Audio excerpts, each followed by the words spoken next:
The Duke and Duchess of Sussex traveled to New York earlier this week, with Prince Harry taking the stage to address the United Nations. He delivered a keynote speech to mark Nelson Mandela Day. Harry, 37, used his address to call out political leaders for slow progress on tackling climate change. However, the couple came under fire after analysis showed their trip from the UK to their California home after June's Platinum Jubilee celebrations emitted 10 times more carbon than if the couple had returned via a commercial flight. He told the UN General Assembly, "As we sit here today, our world is on fire, again. And these historic weather events are no longer historic. More and more, they are part of our daily lives, and this crisis will only grow worse, unless our leaders lead."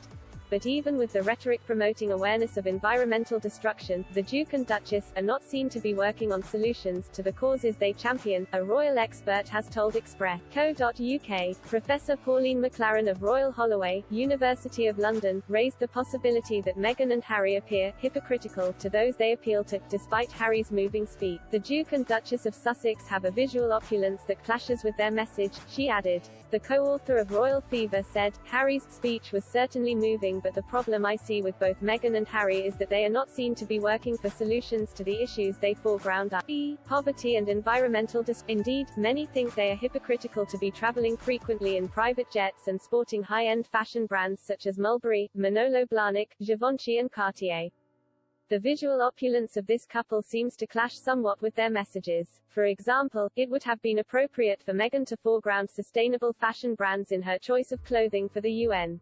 Changing her behaviors in this respect could influence many to do likewise, and that would be a very positive thing for the planet.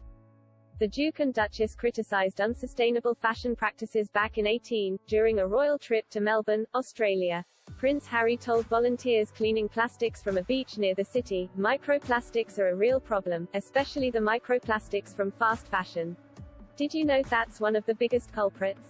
Professor McLaren continued, "As a couple, they need to be seen to put their words of wisdom into actions more frequently if they are to retain any public credibility." He also referenced the rolling back of constitutional rights in the U.S. in a reference to the recent Supreme Court overturning of Roe v. Wade. He told the Assembly, "And from the horrific war in Ukraine to the rolling back of constitutional rights here in the United States, we are witnessing a global assault on democracy and freedom, the cause of Mandela's life." He then described his personal attachment to the continent of Africa, calling it a place of solace for him. He recounted the time he spent in Africa following the death of his mother, Princess Diana, and its new associations as a place that brought him and his soulmate together. He said, "Since I first visited Africa at 13 years old, I've always found hope on the continent. In fact, for most of my life, it has been my lifeline, a place where I have found peace and healing time and time again.